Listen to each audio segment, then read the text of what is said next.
guys, it's Ro. Welcome to another Nerdy Nummies. The new Pokémon Scarlet and Pokémon Violet games are out now on the Nintendo Switch system. The games have many never-before-seen Pokémon, including 3 new partner Pokémon and legendary Pokémon. Also, Valentine's Day is just around the corner, so I thought it would be perfect to bake something love-themed from the game. A big thanks to Nintendo for sponsoring this video. For those of you who are not familiar with the Pokémon Scarlet and Pokémon Violet games, they're the newest games and the first open-world RPGs in the Pokémon series, which means there's no set path and you can explore at your own pace. The Pokémon Scarlet and Pokémon Violet games are now available for download on the Nintendo eShop or for purchase at participating retailers. I've been playing the game on the Nintendo Switch OLED model system, which I have right here. The screen is really cool. It's a touch screen. It's amazing. You guys know me. I love Pokemon and I have made many theme treats over the years.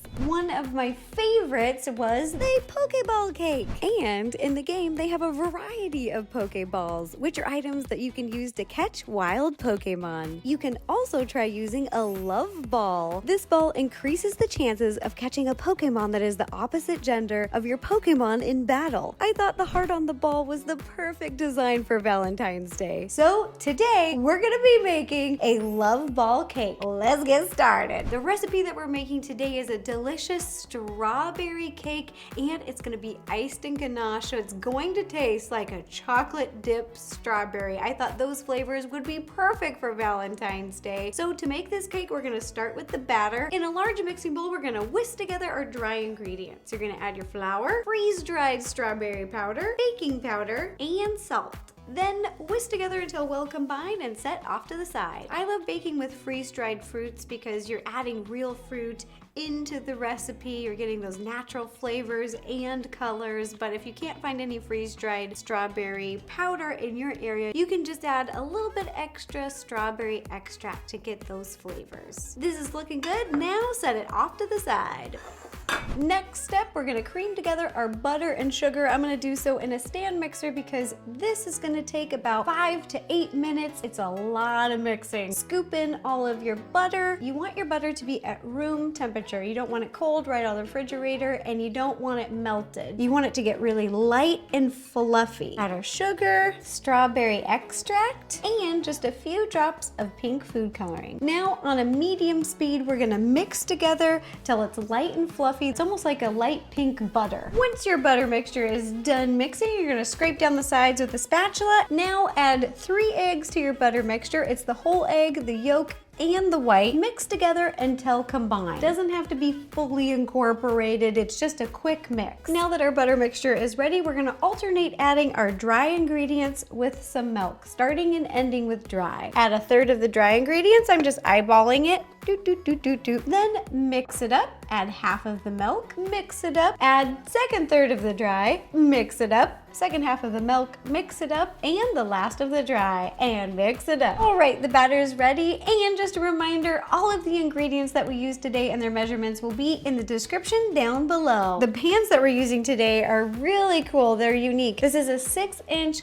ball pan or a sphere pan, and these are really cool. I've greased them already, and then I'm gonna line them with a piece of parchment paper. This one's already lined, and then this one, I was gonna kind of show you what I did. This is a piece of parchment paper that I've cut into a circle, and then you just fold it in half again, and then I've cut a few slits. Boop, boop, boop. They kind of look like a little fan. I do this so that when you open it up and place it inside, it doesn't wrinkle as much. You just put it right in there. Boop, just like so. And look how nice that fits. And you can do this without parchment paper, but I love using parchment paper because it makes it so easy to remove the cakes. Now divide the batter evenly between the 2 pans. Now our cakes are ready to bake. You're gonna heat your oven to 325 degrees and bake these for about 1 hour and 15 minutes. This is what I call a slow bake. It's where you reduce the heat in your oven and you bake the cakes for a little bit longer. You do this whenever you're doing a cake has a little bit more density, a little bit more depth, and these cakes definitely do. All right, let's pop these in the oven. Once your cakes have baked, give them plenty of time to cool, and then we're gonna level off the top. I'm gonna do so with a large serrated cutting knife, so be careful, you don't wanna get your fingers, and you're just gonna use the edge of the bowl to rest your knife on top of, and then then you can be very gentle and just cut through the cake and let it just rest on the top. And that is what it should look like. Look at that. Oh, so cool. So you're gonna cut both the tops off. Oop. Set these off to the side, and now we're gonna transfer our cakes onto these cake plates. I cut 2 circles out of parchment paper. I'm just gonna place it on top of the cake and then flip onto a cake plate over here. Oop. Like so. Perfect. Parchment paper on top, flip it over because we're gonna cover both of these cakes in ganache, and just a little bit of parchment in between the board is gonna help us remove the cake easily. Now cover both the cakes with ganache. Over here I made some homemade ganache. I'll put the recipe down below, and what we're gonna do is we're just gonna scoop a bunch of it onto the top of the cake and then try to evenly spread it all over. You can be pretty generous here. Pro tip is use a turntable. These turntables really help. Now using an offset spatula, you're just gonna gently push down. I'm not gonna put too much pressure because I don't want the cake to move all over the plate. So just gentle, gentle, boop, boop, boop. Press down the sides and all the way around. Once the cake's covered, I'm just gonna use the spatula to give it a little extra smooth. I'm being really gentle, going around and around, boop, boop, boop, boop, boop. And oopsies. And to make it extra smooth, you can use a little scraper. Now I use these scrapers when I'm working with icing. So this one's like firm and this one's bendy. Just like this. And it's so neat because it can really curve with your hand and just gently apply some pressure. Go around the cake and you can get just seamless lines. So just keep spinning it around till it's nice and smooth. Now that the cakes are covered in ganache, we're gonna pop these in the fridge to chill, and I'm gonna show you one more trick to getting them even more smooth after they've chilled. Our cake that's covered in ganache has chilled, and now I'm gonna show you a tip to smooth it out even more. This is a pro tip. So over here, I've got a mug of hot water and an offset spatula that's soaking inside. So this is heating up the metal. Then you're gonna dry it off because you don't want to get it too wet. And while it's hot, you're just gonna press gently onto the sides of the cake, and you'll see it'll look really shiny. That's perfectly normal, and just press, press, press, and it's gonna help it smooth together. Look at that. Now you're just gonna keep doing this to the entire cake, getting it perfectly smooth.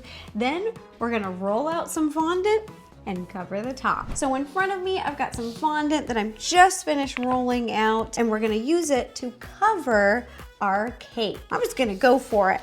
Whoop! It's kind of a smaller cake, a little bit easier to work with. Really gently with your hands, press down on the top and work your way down the sides. And you just gently, like this, see, it'll try to fold like that. And so what you do is just gentle, slow, slow, slow, press against the cake, and those wrinkles smooth themselves out. Once you press the fondant down to the cake plate, you can use a little fondant smoother if you like to even get a sharper edge right here. I use it all the way around. You could use it this way to really define that crease. I like to do this before I cut off the excess fondant. Once you've done that, take a small sharp cutting knife, be really careful, and just go around the bottom of the cake and cut off the excess fondant. Woo! Then remove. The cake's looking good. Now we're gonna do the exact same thing to the other half of the cake with this dark pink fondant. So I'm gonna roll this out and then cover the other half of the cake, just like we did this one. We've got both the cakes covered in fondant. We've got the white fondant and the hot pink. And now we've got to create little strips at the end of each cake, which will be the center of the Pokeball. So we need to create a little bit of space. How you do this, I'm gonna set this cake off to the side and show you with this cake first. So the measurement, we need 1/4 inch. This is the perfect height. So you can use something in your kitchen that's 1/4 inch, but for me, it's this, the little fondant flattener. Place this here, and then with a sharp cutting knife, I just place it right on top and just cut all the way around. I'm gonna press in, leaving an indent. I'm gonna take the sharp cutting knife and press it even further. Just follow that line that we made, all the way around, cut, cut, cut, and then gently peel off that fondant. Look how clean and even that looks. Now do this to your other cake. Now it's time to assemble our Pokeball cake. We're gonna start with the white cake. We're taking a larger cake plate, whatever you want to serve your cake on. This is going to be the bottom. So I'm actually going to flip this upside down, line it up and flip. Here we go. 1, 2, 3. Woo! And then we're gonna gently remove this. Perfect. We're gonna remove that little piece of parchment paper that we placed on earlier. Now take a wooden skewer. I'm gonna place it in the center of the cake and I'm gonna press it all the way down until I feel the board. Once that's secure, you're gonna take a little bit of ganache, scoop it on top, and we're gonna spread thin. This is gonna be like edible glue. Just cover all of the cake. It can be pretty thin, and we're gonna place the second half of our Pokeball on top. This is the big moment. Oh my goodness, I get so nervous and excited. We're gonna take the top cake, pick it up with our hands, place it right on the top of this cake, and just try to center it as best you can. I already removed the parchment paper from underneath, so all I gotta do now is pick it up and place it. Ooh, up, and over. And we've got a few seconds to wiggle it. We did it! Yes! I scooped a little bit of ganache into a piping bag, and we're gonna use this to fill in the line in between right here. Now you don't wanna overfill, I just wanna make sure that there's enough ganache to attach some more decorations. So I'm just slightly filling this in, connecting these two. And you're just gonna go all the way around and fill in a little extra ganache. And once you fill it in, you can use a skinty spatula. Look at this, is this the skinniest spatula you've ever seen? To just smooth it out just a little bit. Doesn't need to be perfect, but we really want a smooth edge before we start decorating. Now we're gonna add some final decoration details to our cake, starting with some black fondant, which I've rolled out in front of me. Now for this strip, you want it to be at least 21 inches long, so I measured that, and ½ an inch wide. So I've cut that out using a sharp cutting knife all the way down, and I'm just gonna cut off the ends. Now, just using your hands, you're gonna pick up the fondant and wrap it around the center of the cake where we've left that ganache. And I'm gonna go around and gently press this to the ganache. Let's turn this Pokeball into a love ball. Using a heart-shaped cookie cutter, you're gonna cut out a heart into the pink fondant. Then we're gonna peel off the excess fondant. Oh, how cute is this? We're gonna stick this heart onto the front of our Pokeball. So just pick wherever you want to be the front. Pick up your heart, take a small paintbrush and a little bit of water. Paint a little bit of water onto the back of the fondant. Then we're gonna place it on the upper half over the dark pink. Oh! So cute. Gently, using my finger, press the pink heart on top of the fondant. Now we're gonna add a few more details. This love ball is really coming together. Now I've already placed half of the white fondant around the heart, and let me show you how to do the other half. So I've rolled out some white fondant, cut a thin strip right here. Then again, using your small paintbrush and a little bit of water, I'm just gonna paint all the way around the outside of the heart. Then gonna take your strip of white fondant and I'm gonna leave some overhang right here so that I can cut it perfectly and just line it up around the edge. Gently press onto the cake. Then with a small sharp cutting knife, you can cut off the excess at the bottom. Doesn't need to be perfect because we are gonna cover this where the little button goes. And then at the top, we're just gonna cut down the middle. We're also gonna be adding the little detail right here. It's the only thing we made a template for. It's kind of like a squished oval. And again, you're gonna take a little water, put it on the back so it'll stick, and place it in the center of the heart. Boom, just like that.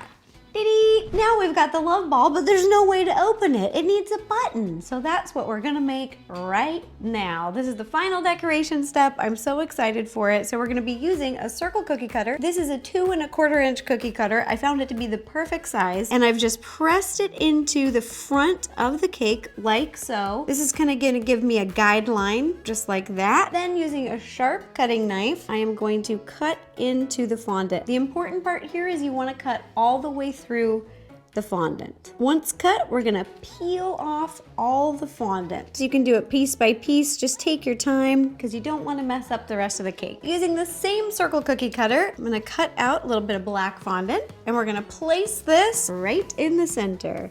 Now with some white fondant and a 1.5 and a 1 inch circle cookie cutter, I'm gonna cut out 2 circles to be the little 3D button. We've got the bigger circle, the smaller circle, and I'm gonna stick them together before I stick them onto the cake. Using a little bit of water and a small painting brush, Just put a little water here. Boop.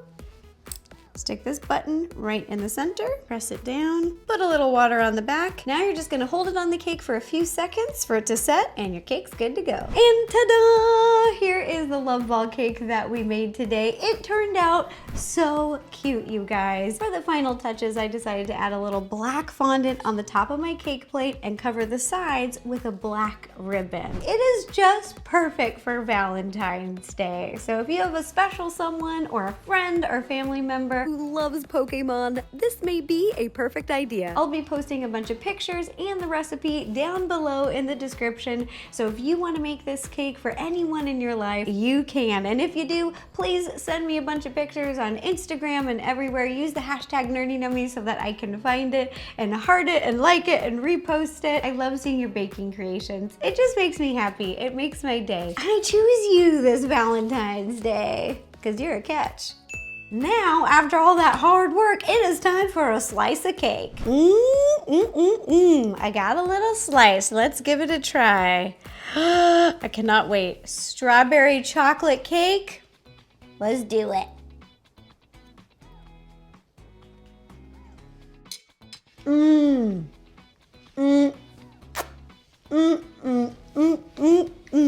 The flavor is amazing. The freeze-dried strawberry powder is really coming through. It's sweet, a little tart. It has so much fresh strawberry taste, and the cake is just perfect. It's bouncy, it's fluffy, it's got good moisture, and then the chocolate ganache.